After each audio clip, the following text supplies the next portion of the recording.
আওয়ামী লীগ মাঠে নামতেছে, নানাভাবে চেষ্টা করতেছে, ছোট হোক বড় হোক তাও নামতেছে, সমাজে মিশে যাওয়ার চেষ্টা করতেছে।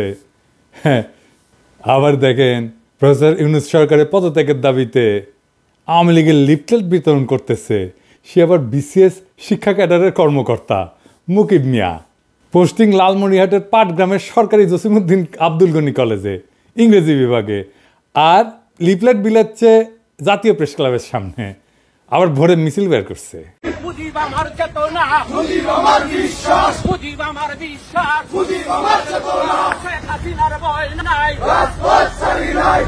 স্লোগান আবার দিচ্ছে ওই মুকিম, ওই ছাত্রলীগের কেন্দ্রীয় কমিটির সাবেক গণশিক্ষা বিষয়ক সম্পাদক ছিল।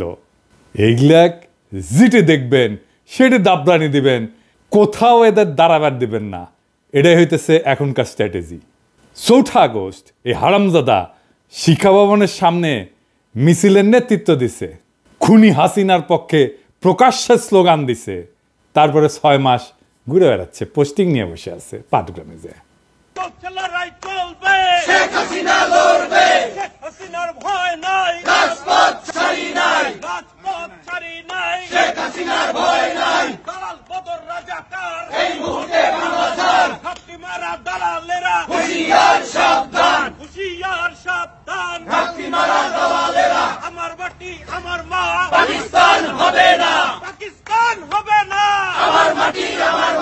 শিক্ষামন্ত্রীর বাসায় হামলা কেন? খুনি খালেদা জবাব দে। খুনি খালেদা জবাব দে। শিক্ষামন্ত্রীর বাসায় হামলা কেন? শিক্ষামন্ত্রীর বাসায় হামলা কেন? খুনি খালেদা জবাব দে।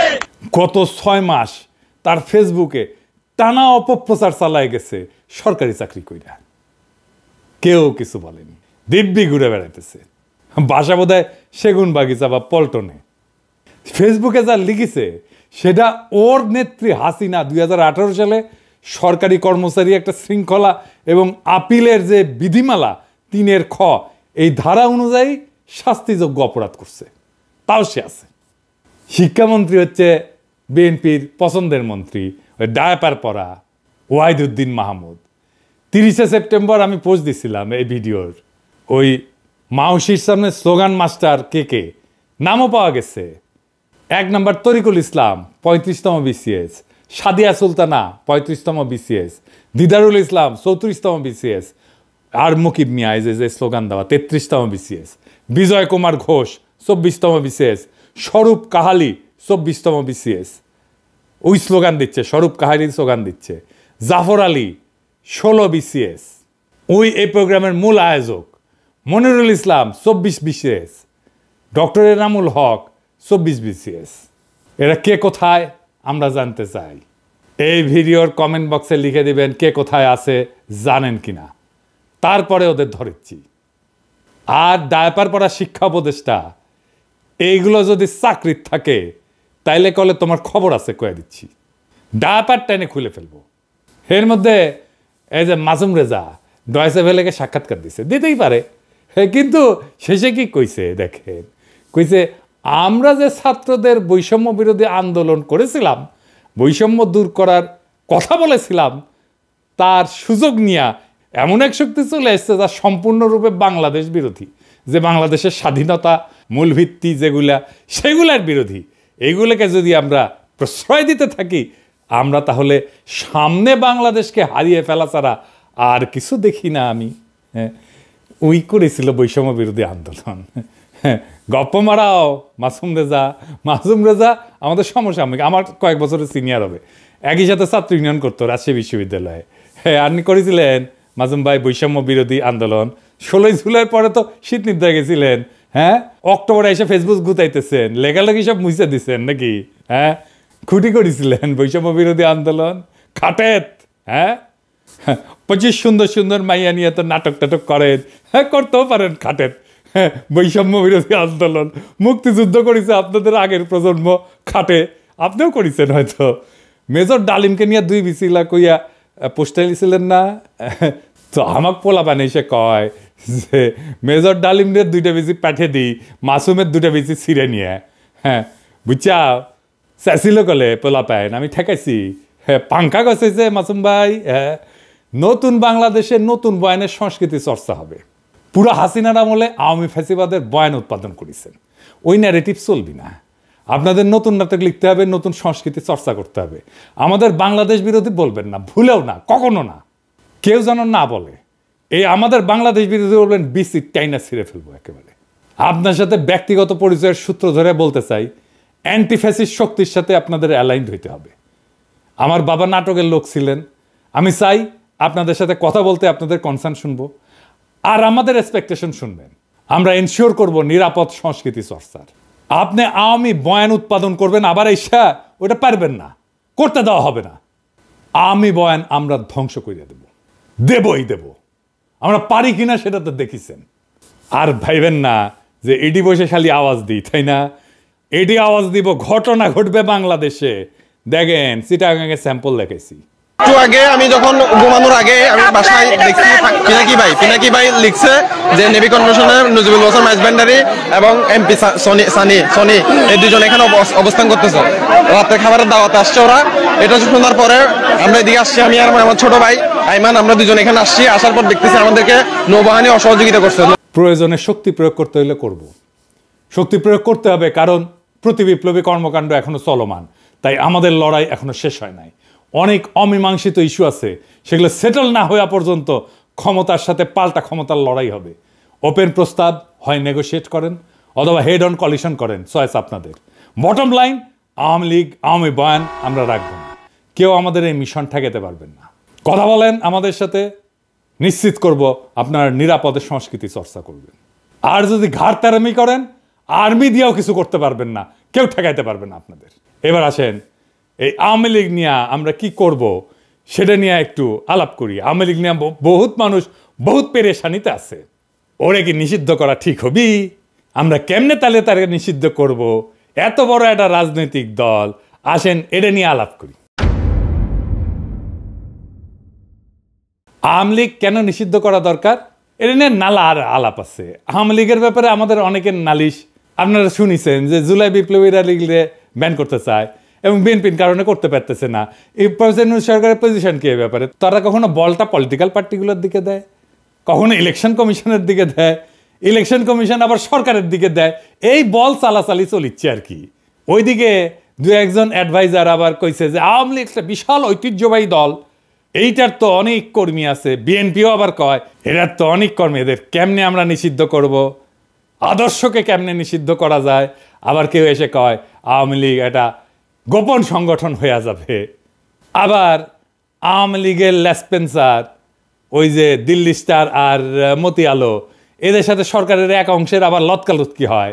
আওয়ামী লীগের প্রভু ভারতের সাথে আবার সরকার বিএনপির উথলা ওটা প্রেম আছে, দেখিচ্ছেন না রিপাবলিক ডেতে যে একেবারে ধস্তাধস্তি ঢলাঢলি দেখে বাঁচি না। আওয়ামী লীগ জামাতের নিষিদ্ধ করবো, জামাতের নিষিদ্ধ করবো কইতো না, এটা নিয়ে আলাপ দিত। জামাতের ব্যাপারে তার কমপ্লেনটা কি সেটা কইছে, কয় নাই। আজকেও এইভাবে হাসিনা যেভাবে জামাত নিয়ে আলাপ করতো সেইভাবে আওয়ামী লীগ নিয়ে আমরা আলাপ করতেছি, কোনো ডকুমেন্টেশন নাই। পলিটিক্যাল পার্টি হিসেবে ইনভেস্টিগেশন আমলনামা বানানো এবং সেই মোতাবেক বিচার করার দিকে হাসিনা যেমন জামাতের নিয়ে করে নাই, এখন হাসিনার ব্যাপারেও কেউ করছে না, না সরকার, না বিপ্লবীরা, না রাজনৈতিক দলেরা। অনেকে কয় হাওয়ার উপরে আওয়ামী লীগরে ব্যান করা হবে। এটা সত্য যে হাওয়ার উপরে একটা দলরে ব্যান করা যায় না। তো হাওয়ার উপরে ব্যান করা আর ওয়ারেন্ট ছাড়া গ্রেপ্তার করা আর আদালতে না পাঠায় হাজারাতে আটকায় রাখা একই জিনিস। লিগ্যাল প্রসেসে আওয়ামী লীগকে নিষিদ্ধ করা যায়, কিন্তু সেই লিগ্যাল প্রসেসে নিষিদ্ধ করার পথে কেউ হাঁটিচ্ছে না। তো তাই বলে কি আমরা আওয়ামী লীগকে নিষিদ্ধ করব না? অবশ্যই করব। তবে আমাদের দরকার একটা clear cut documentation. Awami League একটা ফ্যাসিস্ট দল, তারা ফ্যাসিজম কায়েম কইরা দেশের জনতাকে বন্দি করছে, লুটপাট করছে। এইটা স্ট্যাবলিশ করার মতো ডকুমেন্টেশন সরকার বা বিপ্লবীরা এমনকি রাজনৈতিক দলরা দিতে পারছে এখনো পারে নাই। এই ব্যাপারে মন দিতে হবে আমাদের। বিচার বা ব্যান তো পরের মামলা, আপনাদের হাতে তো রাষ্ট্র, এই কাজ তো আপনাদের করতে হবে। আমাদের তো পেট চালানোর জন্য কামলা দিতে হয়। আমার তো বাবার জমিদার ছিল না যে কাজ না করে থাকতে পারবো। ফুল টাইম কাজ করলে দেশে থাকলে করে দিতে পারতাম, দেশে তো আর নিবেন না। আমরা নিশানা দিতে পারি, কোনো গ্রুপ কাজ করলে সাহায্য করতে পারি। এই ডকুমেন্টেশন করলে দেখবেন এবং এই আলাপের শেষে দেখবেন ফ্যাসিবাদও, এমনকি হিটলারের ফ্যাসিবাদ, মুসলিনের ফ্যাসিবাদও হাসিনার শাসনের চাইতে ভালো ছিল। সেই আলাপটাই করি, আসেন। এই ডকুমেন্টেশনে মোট 8টা পয়েন্ট থাকতে পারে। এলা প্রমাণ করা যাবে, ডকুমেন্ট রেডি করা যাবে, খুব বেশি কষ্ট করতে হবে না। আরও কিছু চাইলে যুক্ত করা যেতে পারে। এটা মোটা দাগের ডকুমেন্টেশন। কি 1 নম্বর হইতেছে জয় বাংলা, একটা বর্ণবাদী রেসিস্ট একটা স্লোগান। এটা বাঙালি সুপ্রিমিস্ট স্লোগান, এটা সাম্রাজ্যবাদী স্লোগান, এটা বাংলাদেশের সকল জাতি আর ভাষার উপরে হামলার স্লোগান। এটা বাংলাদেশ রাষ্ট্রের সীমানার মধ্যে থাকা যতগুলো ভাষা আছে, যতগুলো জাতি আছে, সবার উপরে বাঙালির দখলদারিত্ব নিশ্চিত করার স্লোগান। সে দখল করে নিতে চায়, সে জয় করতে চায়। এমনকি জাতিসংঘের ইন্টারন্যাশনাল চুক্তিরও এটা ভায়োলেশন। এইটাকে ভায়োলেট করে ভারতীয় বাংলার সাথে মিলতে চায়। সোনার বাংলার জিকির কইরা বাংলাদেশকে একটা বর্ণবাদী রাষ্ট্র হিসেবে দেখাইতে থাকে। এইভাবেই কট্টর জাতীয়তাবাদী জিকিরের ভিতর দিয়া আওয়ামী লীগ ফ্যাসিজমের 1 নাম্বার শর্ত পূরণ করে। 2 নাম্বার, আওয়ামী লীগ একটা গণতন্ত্র বিরোধী শক্তি। 2008 সালে ইলেকশনের ভিতর দিয়ে ক্ষমতা দখলের পর গণতান্ত্রিক রাজনীতি, জনগণের মিছিল, সমাবেশ, এগুলোর অধিকার অস্বীকার করে আওয়ামী লীগ। ইলেকশনের সিস্টেমকে ধ্বংস করে দেয়। নিজের ক্ষমতাকে নিজেই সে রিনিউ করে, সেলফ রিনিউয়ালের মতো। মানুষের ভোটের দরকার নাই, নিজেই সে একটা সিস্টেম বানায় ফেলে যেটা ভোটের মতো দেখা যায় কিন্তু আসলে ভোট না। জনগণের কনসেন্টের কোনো তোয়াক্কা না কইরা আমলা পুলিশ দিয়া ক্ষমতা দখল করে রাখে। এমনকি এটা আওয়ামী লীগের জন্য নতুন ঘটনা না। 1973 সালের ইলেকশনেও ভোট ডাকাতি করছে, অপোজিশনের ক্যান্ডিডেটকে কিডন্যাপ করছে, এই ইতিহাস আওয়ামী লীগের আছে। এবং তারপরে 1975 সালে সমস্ত পলিটিক্যাল দলকে ব্যান কইরা বাকশাল বানায় মুজিব নিজেকে বাদশাহ, আজীবনের রাজা প্রেসিডেন্ট ঘোষণা করছিল। হাসিনা যে শেখ মুজিবের এই বাকশাল থেকে বাইর হয়ে আসছে তা না, নামটা দেয়নি বাকশাল, কিন্তু এটা করছে ডাবল বাকশাল। বাকশালের পক্ষে মিডিয়ায় কলাম লেখা হয়েছে, বই ছাপা হয়েছে। হাসিনার বুদ্ধিজীবীরা এই বই ছাপাইছে, কলাম লিখছে। নিজেদের শাসক বাছাইয়ের যে নাগরিকদের এখতিয়ার, সেটা ডাকাতি কইরা আওয়ামী লীগ ডেমোক্রেটিক কমিটমেন্টকে অস্বীকার করছে। এবং জাতিসংঘের যে মানবাধিকার কনভেনশন, যেটার একটা অন্যতম প্রধান বৈশিষ্ট্য হচ্ছে ভোট দেওয়ার অধিকার, সেইটা কায়রা নিছে। ওইটা ভাঙ্গা ফ্যাসিজমের আর একটা শর্ত পূরণ করছে। 3 নাম্বার, মানুষের বিবেকের স্বাধীনতা এবং ক্ষমতা সরকার রাষ্ট্রের ব্যাপারে নাগরিকদের অমত দেওয়ার যে এখতিয়ার, সেটা রদ করে দিছে আওয়ামী লীগ। আওয়ামী লীগের ক্ষমতা এবং সরকারের বৈধতা নিয়ে প্রশ্ন করাকে রাষ্ট্রদ্রোহিতা বলছে এবং রাষ্ট্রের বিরুদ্ধে ষড়যন্ত্র হিসেবে দেখাইছে এবং দেখাইয়া নাগরিকদের জেলে ঢুকাইতো শেখ হাসিনার আওয়ামী লীগ। ফলে হাসিনার শাসনের এখতিয়ারকে প্রশ্ন করার মতো কোনো মিডিয়াকেও থাকতে দেয় নাই। সমস্ত মিডিয়াকে সরকারি প্রোপাগান্ডা মেশিন বানায় তুলছিল হাসিনা এবং নিজেদের ডেফিনেশনের উন্নয়নের মিছা কথা প্রচারে রাষ্ট্রের সকল দপ্তর এবং বেসুমার টাকা পয়সা ঢালছিল তারা। এমনকি প্রাইভেট প্রতিষ্ঠান যেমন মোবাইল কোম্পানিগুলোকে বাধ্য করছিল তাদের প্রোপাগান্ডা প্রচারে। 4 নাম্বার, হিটলারের একটা বাহিনী ছিল, গেস্টাপো বাহিনী। ওই রকম বাহিনীর মতো এজেন্সি বানায় হাসিনা জনগণকে বন্দি করছে, যখন খুশি যে কাউকে তুলে নিছে, টর্চার করছে। তার তো জেল ছিলই, যাদেরকে সে জেলে নিতে পারবে না তাদেরকে আনরেজিস্টার্ড জেলে ঢুকায় রাখছে দিনের পর দিন। হরদম গুমফুম চালাইতে থাকছে হাসিনার এজেন্সিগুলা। বিদেশে যেই সমস্ত বাংলাদেশি হাসিনার এই টর্চার, গুমখুন, বৈধতা নিয়ে প্রশ্ন করছে, তাদের দেশে থাকা আত্মীয় স্বজনদেরকে জেলে ঢুকাইছে এবং গুমের হুমকি দিয়া বিদেশে থাকা অ্যাক্টিভিস্টদের থামানোর চেষ্টা করছে হাসিনা। এমনকি দুধের শিশুকেও জেলে আটকাইয়ে রেখা তার বাপ মাকে ব্ল্যাকমেল করছে, বাচ্চাকে খাইতে না দিয়া তার বাপ মাকে বাধ্য করার মতো কাম করছে হাসিনার এই এজেন্সি। 5 নাম্বার, রাষ্ট্রের সকল দপ্তরকে দখলের মধ্যে দিয়া সরকারের প্যারাল কোনো প্রতিষ্ঠান থাকতে দেয় নাই হাসিনা। গুড গভর্নেন্স মানে তার একটা শর্ত আছে। এই গুড গভর্নেন্সের শর্ত হিসেবে সরকারকে চেক দিতে justice system, election commission, local government, parallel প্রতিষ্ঠান বানায় ব্যালেন্স অফ পাওয়ারের স্ট্রাকচার দাঁড় করানো দরকার। পাবলিক সার্ভিসে নিজ দলের কর্মীদের ঢুকেছে। বায়োডাটা নিয়ে যাই কিংবা যখনই যাদের প্রশ্ন করি যে এই ব্যক্তি এরা সুযোগ্য, উনি জিজ্ঞেস করেন এরা কি ছাত্রলীগ করেছে। পুলিশকে দলের একটা আলাদা শাখা বানাইছে, আমরা বলতাম পুলিশ লীগ। পুলিশের মধ্যে আওয়ামী লীগের কর্মী ঢুকাইছে, দলে দলে, 1-2 না। ইলেকশন কমিশনকে দলের এজেন্ট বানাইছে। এমনকি আদালতও হাসিনার অধীনে একটা দপ্তর হয়ে গেছে। দলের লোকজনের দেদার্সের জজ বানাইছে, হাসিনার হুকুম না মানা জজদের খেদায় দিছে। এই সমস্ত ঘটনার মধ্যে দিয়ে জাস্টিস সিস্টেম এতই সরকার অধীন হয়ে পড়ে যে পুলিশ বাহিনীর আদালত নামে আজব একটা জিনিস বানায় তারা। পুরা জাস্টিস সিস্টেমকে পুলিশের অধীন দপ্তর হিসাবে এতটাই নর্মাল করে তোলে হাসিনা যে একজন আসামিকে আদালত আর পুলিশের রিমান্ডে পাঠায় না। আপনারা দেখছেন না, পত্রিকায় লিখতেছে পুলিশ রিমান্ডে নিছে, এইভাবে নিউজ লেখা শুরু করে। রিমান্ডে তো পুলিশ নিতে পারে না, রিমান্ডে আদালত পাঠায় পুলিশের কাছে, কিন্তু মিডিয়া লেখে পুলিশ রিমান্ডে নিছে, মানে রিমান্ডে নেওয়ার অধিকার দায়িত্ব এটা নাকি পুলিশের। কি চমৎকার জাস্টিস সিস্টেম।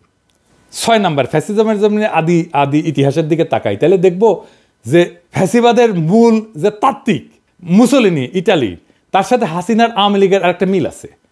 মুসোলিনি ক্ষমতা ধরে রাখতে পারতেছিল না, এবং সেই জন্য হিটলারের কোলে উঠা নাজি প্রোটেকশনের ক্লায়েন্ট হয়েছিল। একই ফর্মুলায় হাসিনাও ক্ষমতা ধরে রাখতে পারতেছিল না, সে ইন্ডিয়ার কোলে উঠা ইন্ডিয়ার প্রোটেকশনের দখলে রাখছিল বাংলাদেশ। 7 নাম্বার, ফ্যাসিজমকে যদি সাকসেসফুল করতে হয় তাহলে পাবলিক এডুকেশন সিস্টেমে পুরোটা দখল করিয়া মগজ ধোলাই করিয়া দরকারি নাগরিক মন বানাইতে হয়। এই ব্যাপারে হাসিনার তো চেষ্টা তোর অন্ত ছিল না। পাঠ্য বই সিলেবাস নিয়ে সে কি করছে সেটা তো দেখছেন। নাগরিকদের মগজ ধোলাই করতে, নয়া জেনারেশনের মন বানাইতে ফ্যাসিজমের দরকার হয় আইকন, রেটরিক, ন্যারেটিভ। হাসিনার ফ্যাসিজমের আইকন হিসেবে তাই সে এবং তার বুদ্ধিজীবীরা তার বাপের ছবি মূর্তিতে সয়লাভ করে ফেলে সারা দেশ। মূর্তিতে চুমা দেওয়া, সালাম করা, প্রণাম করা, এটা শুরু হয়ে যায়। হাজার হাজার কোটি টাকা জনগণের টাকা আর জায়গা খরচ করে হাসিনা শেখ মুজিবের মূর্তি আর ছবি বসাইতে থাকে। আর রেটরিক ন্যারেটিভ হিসেবে মুক্তিযুদ্ধের চেতনা, সোনার বাংলা, রাজাকার, আলবদর, পাকিস্তানি অত্যাচার, এই সমস্ত বয়ান তৈরি করে। শেখ মুজিবের বক্তৃতা, উন্নয়নের গান বাজাইতে থাকে হরদম। হাসিনার প্রোপাগান্ডা মিডিয়া এমনই নির্লজ্জ যে পদ্মা ব্রিজের মতো একটা ব্রিজ, একটা স্ট্রাকচার, পদ্মা ব্রিজ বানানো নাকি মুক্তিযুদ্ধের সমান একটা ঘটনা, চিন্তা করেন। আর এই পুরা প্যাকেজ ঢুকানো হয় টেক্সট বুকে। বাচ্চাদের স্কুল জিন্দেগি পুরাটাই কাটাইতে বাধ্য করা হয় এই আইকনোগ্রাফি আর বয়ানের ভিতরে। এইগুলো যাতে পুরাপুরি মেমোরিতে ঢুকানো যায়, বাধ্য হয় সবাই মেমোরিতে ঢুকাইতে, সেই দরকারে সমস্ত স্কুল, কলেজ, পরীক্ষা, এগুলো থেকে চাকরির পরীক্ষা তো প্রশ্ন করা হয় এখান থেকে। এমনকি অঙ্কের মতো একটা হার্ডকোর সায়েন্সের ভিতরে শেখ মুজিবকে নিয়ে অঙ্ক করায় হাসিনা। 8 নাম্বার, ফ্যাসিবাদের আর একটা মস্ত নিশানা হইল নিজের পপুলারিটি দেখানো। এটা অবশ্য সেটা দেখানোই, পপুলারিটি থাকার মামলা না। এইটা করার জন্য তারা প্রায় ইলেকশনের বাহানা করে, ইলেকশনের মতো একটা সিস্টেম করে। ঠিকঠাক ইলেকশন দিতে পারে না, কারণ ফ্যাসিজমে তো হারার কোনো আইডিয়া নাই। ইলেকশনে হাইরা ক্ষমতা ছাড়ার ব্যাপারই নেই, ফ্যাসিজমে থাকা সম্ভবই না। আমরা খেয়াল করলে দেখব শেখ মুজিবুর রহমানের 1973 ইলেকশন, হাসিনার 2014 ইলেকশন, 18 ইলেকশন, 24 ইলেকশন, সমস্ত ইলেকশন স্রেফ বাহানা। এটাকে বলা যায় সেলফ রিনিউয়াল। আমি কইছিলাম হাত মারার নির্বাচন। নাগরিকদের ক্যান্ডিডেট হওয়া বা ভোট দেওয়ার ঘটনা ছিল না মোটেই। আর এই কামে তারা রাষ্ট্রের সকল দপ্তর দখল কইরা পুলিশ, আমলা, প্রশাসন সবকিছু দিয়া এই বাহানা বাস্তবায়ন করছে। ফ্যাসিবাদের যে ক্লাসিক এক্সাম্পল, সেই ক্লাসিক এক্সাম্পলের এই অভিজ্ঞতাগুলো হাসিনা আমাদেরকে দিছে। কিন্তু বাংলাদেশের এই লোকাল ফ্যাসিজমের বাকশালের আরো কিছু নিশানা আছে যেগুলা ক্লাসিক ফ্যাসিজমের বাড়তি, মানে মুফতে পাইছি, বেশি পাইছি আমরা। হাসিনা তো ফ্যাসিজম দিছে, ফ্যাসিজমের বাইরেও আরো কিছু দিছে। কি সেটা? সেই কারণে হাসিনার ফ্যাসিজমটা আদতে হিটলারের ফ্যাসিজমের চাইতেও খারাপ। কেমনে সেটা দেখি। ধরেন ফ্যাসিজমকে যদি আমরা একটা রাজনৈতিক মতবাদ হিসেবে দেখি, সেটার একটা তাত্ত্বিক এবং প্র্যাকটিশনারের নাম হচ্ছে মুসোলিনি, ইটালির, এবং তারপরে হিটলার। তাহলে দেখব যে নিজের দেশ নিয়ে তাদের কিছু ভাবনা ছিল, তাদের একটা বিশাল একটা জাতীয়তাবাদী ইগো ছিল, অহংকার ছিল, একটা ইকোনমিক জার্নি ছিল। মুসোলিনি বা হিটলার দেশের জিডিপি বাড়াইতে মন দিছে। তাদের জুলুমের একটা বড় জমিন ছিল ন্যাশনাল ক্যাপিটাল এবং প্রোডাকশন।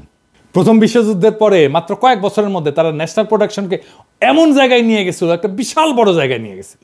এই কাজে তারা কনসেন্ট্রেশন ক্যাম্পের বন্দীদের শ্রম ইউজ করছে, কিন্তু নিজের দেশের উন্নয়ন, নিজের দেশের উন্নতি তারা প্রচুর করছিল। তাদের একটা বর্ণবাদী গর্ব ছিল যে তারা দেশের জন্য অনেক কাজ করছে। কিন্তু হাসিনা বা মুজিব বাংলাদেশের মানুষকে ঘেন্না করত। তাদের গর্ব হইল তারা বাগদাদ থেকে আসছে। তারাও বর্ণবাদী, কিন্তু এই বর্ণবাদ দেশ বা দেশের মানুষ নিয়ে গর্ব করা না, বরং ঘেন্না করা। এখানে কইতে পারেন যে জিয়া রহমানের দলও তো জাতীয়তাবাদী, ন্যাশনালিস্ট। তাহলে জিয়ার দলের সাথে মুজিবের দলের এই ন্যাশনালিজমের মধ্যে কি তফাৎ? আসেন এটা একটু বুঝে দেখে, এটা খুব চমৎকার একটা বিষয়। হাসিনা বা শেখ মুজিব বাংলাদেশের মানুষকে ঘেন্না করত। তাদের গর্ব হইল তারা বাগদাদ থেকে এখানে আসছে। তারা বর্ণবাদী, কিন্তু এই বর্ণবাদ দেশ বা দেশের মানুষকে নিয়ে গর্ব করার মধ্যে বর্ণবাদ না, বরং ঘেন্না করার মধ্যে বর্ণবাদ। আর জিয়াউর রহমানের জাতীয়তাবাদ, এটা জাতীয়তাবাদ, কিন্তু এটা দেশের মানুষকে নিয়ে গর্ব করার জাতীয়তাবাদ, ঘেন্না করার জাতীয়তাবাদ না। হাসিনার কাছে বাংলাদেশ তার বাপের বানানো দেশ, বাপ তার এই দেশটাকে স্বাধীন করে দিয়ে গেছে, এর মালিক সে, এটা তালুকদার সে।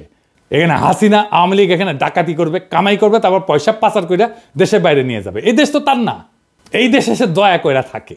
এই কারণে হাসিনার বাকশালে শিল্প উৎপাদন এগুলো লাফায় লাফায় বাড়েনি মুসলিনী হিটলারের মতো। জাতীয় সম্পদ মজবুত হয়নি, বরং কমছে।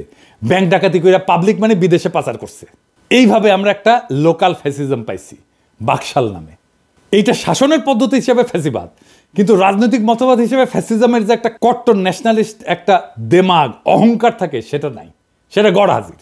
মুসলিনী হিটলার টর্চার জুলুমের ভিতর দিয়ে নিজ দেশকে পাওয়ারফুল করে তুলছে, যুদ্ধের তাগত পয়দা করছে নিজ দেশে। আর হাসিনা উল্টা বাংলাদেশকে জুলুম করছে, কিন্তু আস্তে আস্তে দুর্বল করছে। জাতীয় যে অহংকার সেটাকে পুরাপুরি কোরবানি দিয়া শুরু থেকে ইন্ডিয়ার দাসরাজ্য হিসেবে বাংলাদেশকে তৈরি করছে এবং লুটপাট করছে। তার মানে এখানে হাসিনা লোকাল মাফিয়া গডমাতার। ফ্যাসিজমের সমস্ত পদ্ধতি সে কায়েম করছে, কইরা তার তালুকদারি কায়েম রাখতেছে এবং ডাকাতি কইরা বিদেশে পাচার করতেছে পাবলিক মানি। এই জন্যে বাকশাল হাসিনার শাসন ফ্যাসিজমের চাইতে খারাপ আসর রেখে গেছে, বাংলাদেশকে ফতুর কইরা রেখে গেছে হাসিনা।